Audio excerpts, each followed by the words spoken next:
Good morning, YouTube. So I have been waiting way too long to do a video on my box truck build out. So I'm actually here on site. Got a beautiful view this morning, and I'm going to do a 5 to 6 minute walkthrough. I'm going to get it posted, and then I will do a more advanced view in the future. But basically, this box truck, I've had it for about 2 years. I'm actually going to transfer most of this into a trailer soon. So I wanted to get this video shot before then, but this is a 14-foot uHaul box truck. I'll show you the side. And it is, I bought it with about 100,000 miles on it. I put a bunch of money into it, and it has been somewhat reliable, but it's terrible on gas, so I'm shifting over. So that's one of the things I'll say about the box truck real quick off the bat. It's terrible to drive, and it is terrible on gas. And expensive to repair. The highlight is that working out of it is amazing. So quick walkthrough. So what you can see from the back, I'm on site. It's not cleaned up. This is about as messy as it ever gets because it is so well organized. Building a small ramp today. I have my tent right there, some scraps, mixing up a bit of mortar. Anyways, on this side I have sawhorses and a couple of small work tables. Handle cut in. I have my ramp pulled out, which is amazing. The ramp is not only great as a ramp, obviously, but it can be used as a work surface. So if you elevate the bottom end with one of those blue sawhorses, this whole thing lifts up right to work height. And then in my plywood storage area here on the right side, I actually have 1/2-inch plywood, which I use as a cutting sheet. So it has grooves which sit on the ramp right in here, and that becomes a cutting surface. So that's one of the best features, honestly, especially if you do a lot of punch list type work. And then also, you know, I have about 10 inches by about 52 inches. On the bottom is PVC with a beveled edge.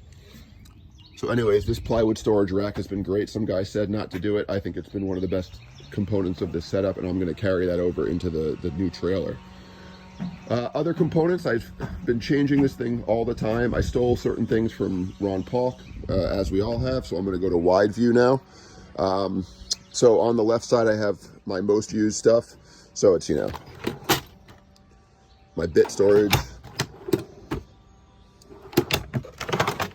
other woodworking tools, not that exciting. This is actually in flux right now, nails.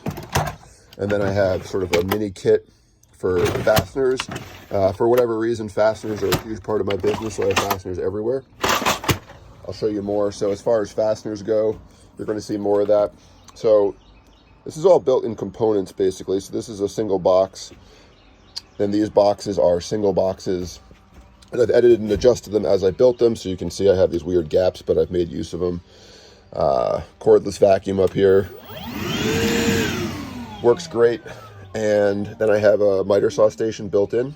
I do a lot of work with this fuel brushless miter saw from Milwaukee. It's been great, but it's set up on in the trailer all the time, and it comes out really easily.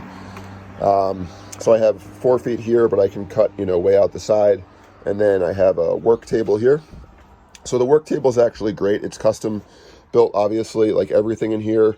I built it with a slightly different purpose in mind, but these Craig tracks are amazing. The clamping is the easiest clamping system I've ever come across, and it has sacrificial top, so I can cut in here. But to be honest, I'm probably going to sacrifice this in the trailer. It's super, super heavy, and it mostly just collects stuff, and it just acts. I don't use it as a work table as much as I thought I would. So I am going to keep a work surface, but it's going to be less prominent than this one. Anyway, storage underneath, more sustainers into the VersaStack, T-Stack stuff. Above, this has been sort of a work in progress, but I have long storage up top. So I keep, you know, just offcuts and little things that I can often use for shimming or whatever. Very useful. Then I have my general battery storage. So I have batteries that need to be charged over here. I have a Blue Eddy. It's like 750 milliamp hour charger. It's empty right now, but it comes in and out really easily. So I can charge off that. I could also connect to shore power. And then I have good batteries up here. I actually built this box a long time ago and just retrofitted it into the truck. So underneath I have my track storage. So I have medium track, short track, T-square, a couple other tools. Up above, fans, a couple different fan setups, some long clamps, deep storage, some painting stuff, so drop cloths, paint kit, table saw. This table saw is amazing. It's very light and it's easy to get up there. More blankets, some general ladder stuff. My ladders, I don't do giant ladders, so all I have in here right now is a couple different gorilla style ladders, a king combo ladder, and then this guy I use the most of anything, just the short 2-foot, 2-step gorilla ladder. I'm actually not going to carry most of these at all in the trailer. I just don't use ladders that much. Anyways, material storage. These Sortimo boxes are the best boxes, I believe, that exist for storing screws and fasteners, etc. So I have 4 of those, and then I have the Milwaukee boxes for bigger stuff, so heavy anchors. Anyways, I have a lot of stock. That stuff proved to be invaluable, so I keep making the space and the weight for it. On the floor right now, I have clamping boxes. I have a portable router table that I made, tool backpack, caulk and sealants. I have a small portable workstation that I made recently, use it all the time. And then my Craig jig and a bunch of other stuff in here. On the back wall, I have an adjustable sawhorse thing, whatever these are called, the jaw clamps. Then these are some more custom tables that I've made. Miter saw station, miter saw backstop, shelf, scaffold. All of that makes my portable table setups. And then coming to this side, we have our routers. So again, stuff that I use and need to access all the time. I have much easier placement. I really try to prioritize. So routers. One of my routers is in the router box. Let's see, up top I have some general paint prep. I got some lighting. I have some better systems coming when it comes to lighting. But I also have a light under here. There's an awesome 3-light Ryobi system that I built in. This is one of my prized possessions here. And then moving to the other side, we have the vacuum table saw stand, all my drywall kit, general use tools, hand masker, dust collection systems. I have a framing nailer in here, tool bag and tool vest, buckets, which I use a ton, frequently using rags in a bucket. And then this is the directly stolen from Ron Paulk. So this is the adjustable tool wall system. So, circular saw, track saw, jigsaws, multi-tool, etc. And then I built a drill station. Pretty simple, but really great.